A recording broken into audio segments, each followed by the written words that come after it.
ଯେଥାଏ ପର ଉପକାରେ। Doctor Ramesh Chandra Patri. Bharat ଆମର ଜନ୍ମଭୂମି। ବିରାଟ ଆମର ଏଇ ଦେଶ। ଅନେକ ରାଜ୍ୟ ଓ କେନ୍ଦ୍ରଶାସିତ ଅଞ୍ଚଳକୁ ନେଇ ଦେଶଟି ଆମର ଗଠିତ। ଆମ ଦେଶର ଗୁଜରାଟ ରାଜ୍ୟର କଚ୍ଛ ଅଞ୍ଚଳରେ ଜନ୍ମଗ୍ରହଣ କରିଥିଲେ ଜଣେ ସାଧୁ। ନାଁଟି ତାଙ୍କର ମେକରଣ। ସେ ଥିଲେ ଗୁରୁ ଦତ୍ତାତ୍ରେୟଙ୍କ ଶିଷ୍ୟ। ଗିରିନାର ପର୍ବତର ପାଦଦେଶରେ ଥିବା ଅରଣ୍ୟରେ ସେ 12 ବର୍ଷ ତପସ୍ୟା କରିଥିଲେ। ଏହି ସମୟ ମଧ୍ୟରେ ଭୋକ ହେଲେ ସେ କନ୍ଦମୂଳ ଖାଉଥିଲେ ଓ ଶୋଷ ହେଲେ ଝରଣା ପାଣି ପିଇ ତୃଷା ନିବାରଣ କରୁଥିଲେ।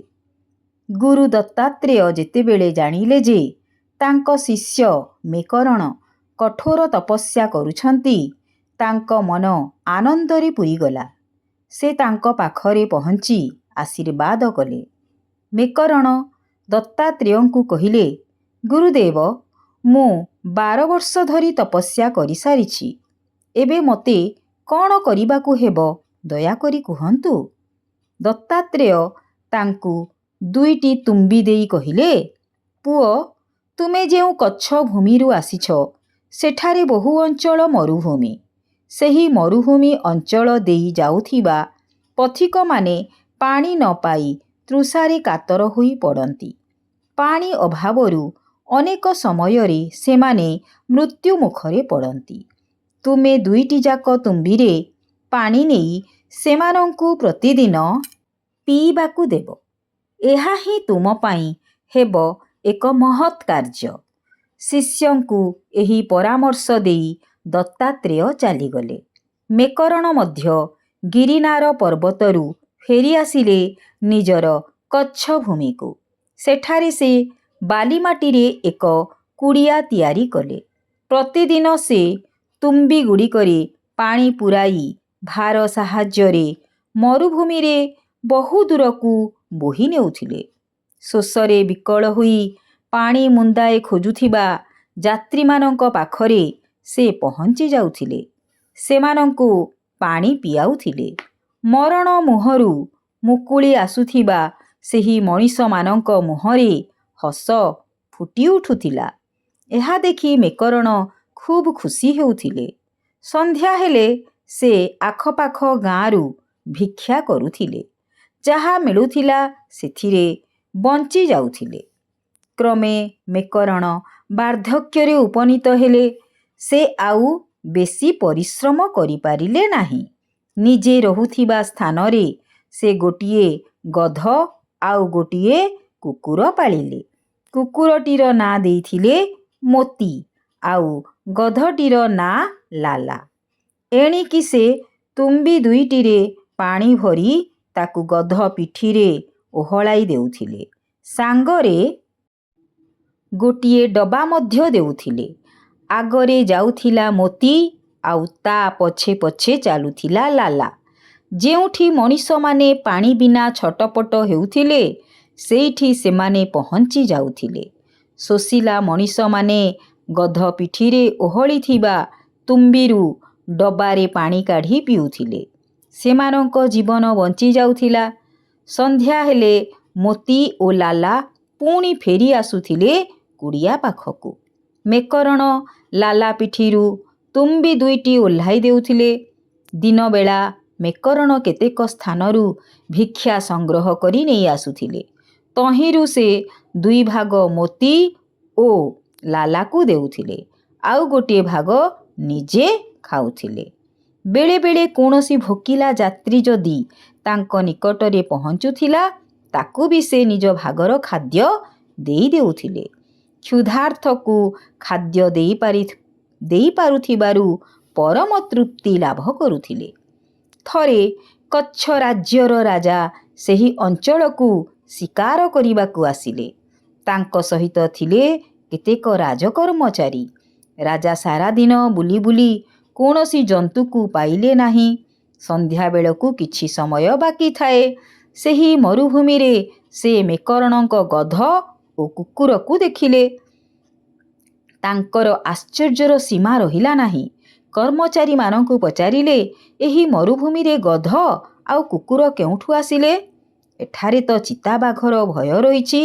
ତା ହାବୁଡ଼ରୁ ଏମାନେ ବଞ୍ଚିଛନ୍ତି କିପରି? ଜଣେ ରାଜକର୍ମଚାରୀ ଉତ୍ତର ଦେଲେ, ମହାରାଜା, ଏମାନେ ହେଉଛନ୍ତି ସନ୍ନ୍ୟାସୀ ମେକରଣଙ୍କ ପୋଷା ଜନ୍ତୁ। ଏ ଅଞ୍ଚଳର ସମସ୍ତ ପ୍ରାଣୀଙ୍କ ପାଖରେ ଏମାନେ ପରିଚିତ। ମରୁଭୂମିରେ ପାଣି ନ ପାଇ ଛଟପଟ ହେଉଥିବା ପ୍ରାଣୀମାନଙ୍କୁ ଏମାନେ ପାଣି ଯୋଗାଉଛନ୍ତି। କୌଣସି ହିଂସ୍ରଜନ୍ତୁ ମଧ୍ୟ ଏମାନଙ୍କର ଅନିଷ୍ଟ କରନ୍ତି ନାହିଁ। ରାଜା କହିଲେ, ଆଜି ଶିକାର ତ ହୋଇପାରିଲା ନାହିଁ। ଆମେ ଏତେ ଦୂରରୁ ଆସିଛୁ ଯେତେବେଳେ ସନ୍ନ୍ୟାସୀ ମେକରଣଙ୍କ ସହିତ ଭେଟ ହୋଇଯିବା ଉଚିତ ହେବ। ତାପରେ ଲାଲା ଆଉ ମୋତି ଯେଉଁଆଡ଼େ ଗଲେ ତାଙ୍କ ପଛେ ପଛେ ରାଜା ଓ କର୍ମଚାରୀମାନେ ଚାଲିବାକୁ ଲାଗିଲେ। କିଛି ବାଟ ଗଲା ପରେ ଗୋଟିଏ କୁଡ଼ିଆ ପାଖରେ ଲାଲା ଓ ମୋତି ଅଟକି ଗଲେ। କୁଡ଼ିଆ ଭିତରୁ ଜଣେ ବୃଦ୍ଧ ସନ୍ନ୍ୟାସୀ ବାହାରି ନିଜର ଥରଥର ହାତରେ ଗଧ ପିଠିରୁ ପାଣି ତୁମ୍ବି ଦୁଇଟି ଓହ୍ଲାଇ ଆଣିଲେ। ଗଧର ବେକରେ ସେ ଆଉ ଗୋଟିଏ ମୁଣା ଝୁଲାଇ ଦେଲେ। କୁକୁରକୁ ଚିଠିଟିଏ ଦେଲେ। ତାଙ୍କର ଦରକାରୀ ଜିନିଷଗୁଡ଼ିକର ନାଁ ସେଥିରେ ଲେଖାଥିଲା। ପାଖ ଗାଁର ଦୋକାନୀ ମଧ୍ୟ ଏ ଚିଠି ସହିତ ପରିଚିତ ଥିଲା। ସେ ମେକରଣଙ୍କ ଚିଠି ଅନୁଯାୟୀ ଜିନିଷ ଗଧ ବେକରେ ଝୁଲୁଥିବା ମୁଣାରେ ଭର୍ତ୍ତି କରିଦେଉଥିଲା। ରାଜା ଏସବୁ ଦୂରରୁ ଦେଖୁଥିଲେ। ସେ ଓ ତାଙ୍କ କର୍ମଚାରୀମାନେ ସନ୍ନ୍ୟାସୀଙ୍କ ପାଖରେ ପହଞ୍ଚି ନିଜର ପରିଚୟ ଦେଲେ। ମେକରଣ ରାଜାଙ୍କୁ କହିଲେ, ହେ କଚ୍ଛର ରାଜା, ମୁଁ ଆପଣଙ୍କୁ ସ୍ୱାଗତ ଜଣାଉଛି। ମୋ କୁଡ଼ିଆ ଭିତରକୁ ଆସନ୍ତୁ। ତେତେବେଳେ ଶୀତ ବଢ଼ିବାକୁ ଲାଗିଥାଏ। ମେକରଣଙ୍କ ଦେହ ଶୀତରେ ଥରଥର ହେଉଥାଏ। ରାଜା ପଚାରିଲେ, ମହାଶୟ, ଏହି ମରୁ ଅଞ୍ଚଳରେ ଆପଣଙ୍କୁ କ'ଣ ଶୀତ ହେଉନାହିଁ? ମେକରଣ କହିଲେ, ଶୀତ ହେଉଛି, କିନ୍ତୁ ଶୀତକୁ ମୁଁ ଡରୁ ନାହିଁ। ଜୀବନର ଶେଷ ପର୍ଯ୍ୟନ୍ତ ପ୍ରାଣୀମାନଙ୍କ ସେବାରେ ମୋ ଜୀବନ ବିତାଇବା ହିଁ ମୋର ଇଚ୍ଛା। ରାଜା ନିଜ କାନ୍ଧରେ ପଡ଼ିଥିବା ମଣିମୁକ୍ତା ଖଚିତ ଚଦରଟିକୁ ସନ୍ନ୍ୟାସୀଙ୍କ ଦେହରେ ଘୋଡ଼ାଇ ଦେଲେ। ମେକରଣ ଏଥିରେ କିନ୍ତୁ ଖୁସି ହେଲେ ନାହିଁ। ବିନୟର ସହିତ ଚଦରଟିକୁ ରାଜାଙ୍କୁ ଫେରାଇ ଦେଇ କହିଲେ, ମହାରାଜ, ଏ ସ୍ଥାନର ଶୀତ ସହିବାରେ ମୋ ଦେହ ଅଭ୍ୟସ୍ତ ହୋଇଯାଇଛି। ମୋ ପାଇଁ ଏହାର ଆବଶ୍ୟକତା ନାହିଁ। ଅନ୍ୟ କେହି ଦୁଃଖୀ ଲୋକଙ୍କୁ ଆପଣ ଏହାକୁ ଦାନ କଲେ ମୁଁ ଅଧିକ ଖୁସି ହେବି। ମେକରଣଙ୍କର ଏପରି କଥା ଶୁଣି ରାଜା ସ୍ତମ୍ଭୀଭୂତ ହୋଇଗଲେ। ଆଗ୍ରହ କରି କହିଲେ, ହେ ସନ୍ନ୍ୟାସୀ, ଆପଣ ମୋତେ ଅନ୍ୟ କୌଣସି ଜିନିଷ ମାଗନ୍ତୁ, ମୁଁ ତାହା ଆପଣଙ୍କୁ ଦାନ କରିବି। ସନ୍ନ୍ୟାସୀ କହିଲେ, ହଁ, ମୁଁ କେବଳ ଗୋଟିଏ ଜିନିଷ ଆପଣଙ୍କୁ ମାଗିବି। ତାହା ହେଲା, ଆଜିଠାରୁ ଏହି କଚ୍ଛ ଭୂମିରେ ଆପଣ ଆଉ କେବେ ଶିକାର କରିବେ ନାହିଁ। ଫଳରେ ଏ ସ୍ଥାନର ବନ୍ୟପ୍ରାଣୀମାନେ ସ୍ୱଚ୍ଛନ୍ଦରେ ବିଚରଣ କରିପାରିବେ। ବଣ ଜଙ୍ଗଲ ମଧ୍ୟ ସୁରକ୍ଷିତ ରହିବ। ମେକରଣଙ୍କର ଏପରି କଥା ଶୁଣି ରାଜା କହିଲେ, ହେ ସନ୍ନ୍ୟାସୀ, ମୁଁ ଆପଣଙ୍କୁ କଥା ଦେଉଛି, ଆଜିଠାରୁ ଏହି ଅଞ୍ଚଳରେ ଆଉ କେହି କୌଣସି ବନ୍ୟପ୍ରାଣୀଙ୍କୁ ଶିକାର କରିବେ ନାହିଁ।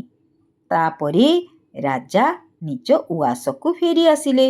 ସେହିଦିନଠାରୁ ଆଜି ଯାଏଁ ଏହି ଅଞ୍ଚଳରେ ବନ୍ୟପ୍ରାଣୀମାନେ ନିର୍ଭୟରେ ବିଚରଣ କରୁଛନ୍ତି। ଏଠାରେ ଶିକାର କରିବାକୁ ବାରଣ କରାଯାଇଛି।